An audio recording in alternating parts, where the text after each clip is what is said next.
नमस्कार, आप देख रहे हो लोकसम्मत न्यूज बुलेटिन। शुरुआत करेंगे खबरों की। संवाददाता भवानी जोशी ने बताया कि बीकानेर में कल शाम एक युवक पर सरेराह हुए जानलेवा हमले के बाद आज युवक के समर्थकों ने आरोपियों की गिरफ्तारी को लेकर बाजार को बंद करवाया। इस दौरान दुकान बंद करने की बात को लेकर दो गुटों ने एक दूसरे पर जमकर पथराव किया। सूचना पर पहुंची पुलिस ने लाठीचार्ज कर भीड़ को खदेड़ा। क्षेत्र में फिलहाल तनाव के हालात बने हैं और पुलिस बल तैनात है।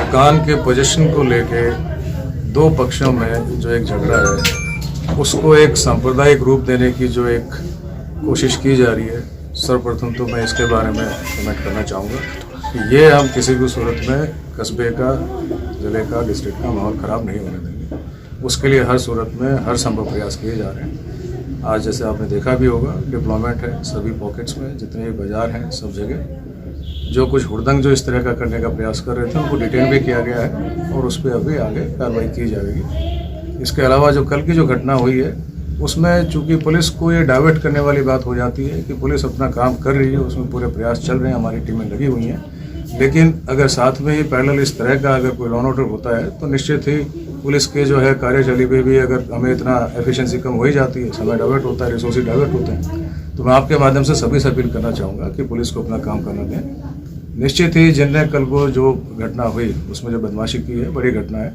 तो पुलिस जो है उसमें किसी भी जो भी दोषी अपराधी हैं उन सबको दबोचने के पूरे प्रयास कर रही है। उन पर यथोचित जो भी सख्त से सख्त कार्रवाई है वो हर संभव प्रयास किए जा रहे हैं। क्या है किस तरह? जी, अभी जो कुछ हुड़दंग कर रहे थे उसमें कुछ जो नेतृत्व कर रहे थे वो और कुछ जो हुड़दंगी कुछ युवा जो है युवक उनको जो है डिटेन किया गया, तो उसमें अभी एक बार जांच के बाद आगे बात कुछ कह पाएंगे कि उसमें किस तरह की, क्योंकि अलग अलग जगहों पे हुए हैं, उनको सब एक साथ लाके हमारे अधिकारियों ने सबसे बातचीत करके किस सूरत में किस तरह से क्या डिटेंशन किया गया है, आगे क्या उस पर यथोचित जो है नया स्वरूप क्या कार्रवाई की जाएगी वो भी डिसाइड किया जाएगा। उधर मामला बढ़ते देख संभागीय आयुक्त नीरज के पवन, आईजी प्रफुल्ल कुमार, एसपी योगेश यादव कोटगेट थाने पहुंच गए। यहां वार्ता के लिए दोनों पक्षों से कुछ लोगों को बुलाया गया।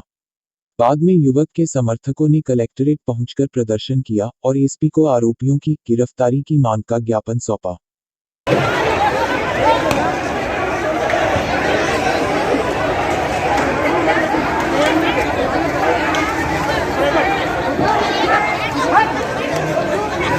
बढ़ते हैं अगली खबर की ओर। कोरोना वैक्सीनेशन व ओमिक्रॉन वेरिएंट को लेकर गंगानगर के मुख्य चिकित्सा एवं स्वास्थ्य अधिकारी डॉक्टर गिरधारी लाल मेहरा ने प्रेस वार्ता की। उन्होंने बताया कि अभी भी अनेक नागरिक पहली डोज लेने के बाद दूसरी डोज लगवाने नहीं पहुंच रहे हैं। वहीं अभिभावकों को चाहिए कि वे बच्चों को स्कूल या नजदीकी केंद्र पर ले जाकर कोविड वैक्सीन अवश्य लगवाएं। 24 को एक केस आया था, फिर उसके बाद में 26 तारीख को 3 केस आए, फिर 27/12 को 4 केस आए, फिर 30/12 को 1 केस आया, और जो वर्ष का लास्ट साल था 31 दिसंबर उस दिन 6 केस आए, और उसके बाद में 1 तारीख को 1 जनवरी को 4 केस आए, 2 जनवरी को 4 केस आए और 3 जनवरी को 6 केस आए। तो इस प्रकार से आज के दिन अपने ज़िले के अंदर 29 एक्टिव केस हैं। तो जो ये 29 एक्टिव केस है, इसमें सबसे ज़्यादा केस जो अपने हुए हैं डायग्नोज वो आर्मी जो एयरफोर्स एरिया सूरतगढ़ है वहाँ पे हुए हैं। तो आर्मी एयरफोर्स एरिया में सबसे पहले जवान आया था बाहर से, वो पहले जैसलमेर आया था, जैसलमेर में पहले 15 तारीख को जैसलमेर आया था, जैसलमेर से वो अपने ज़िले के अंदर वहाँ आए थे सूरतगढ़ के अंदर।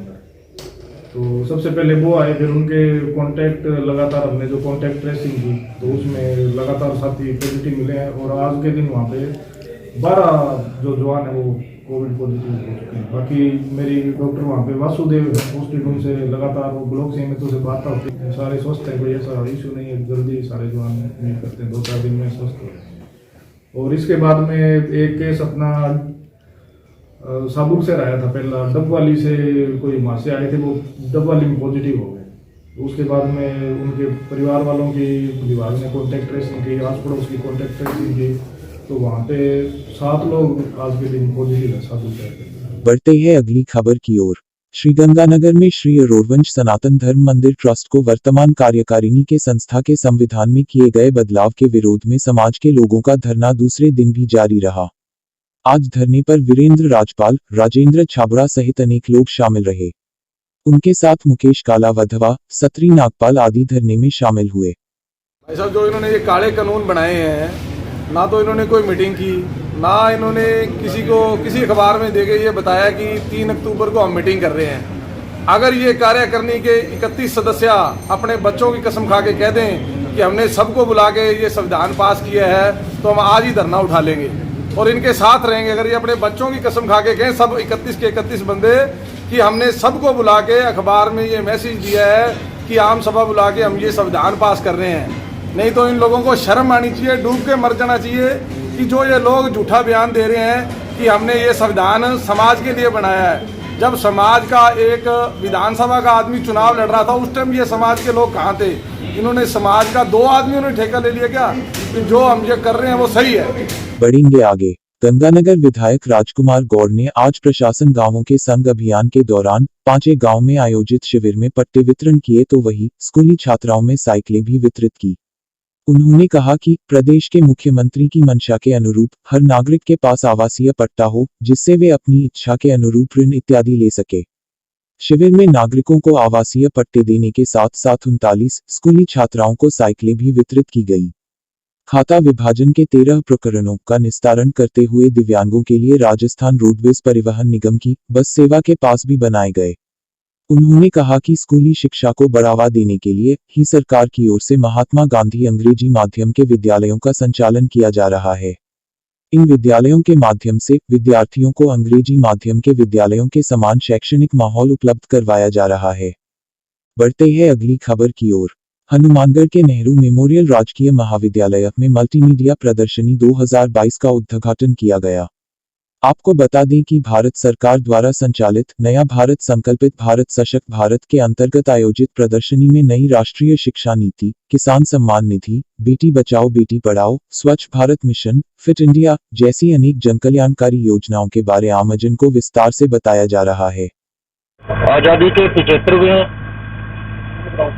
अमृत महोत्सव में हम लोगों ने ये प्रदर्शनी लगाई है। भारत सरकार के सूचना और प्रसारण मंत्रालय ने इसकी प्रदर्शनी लगाने का काम किया है।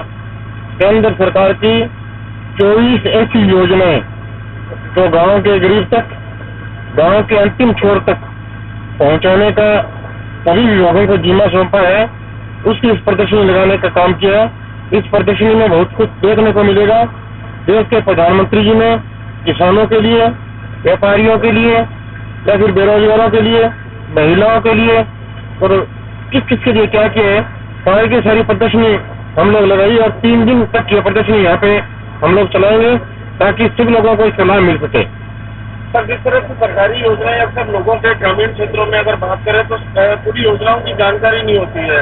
उस तरह से अगर देखें तो ये जो भारत सरकार की पहल है वो किस तरह से लोगों को लाभान्वित करेगी?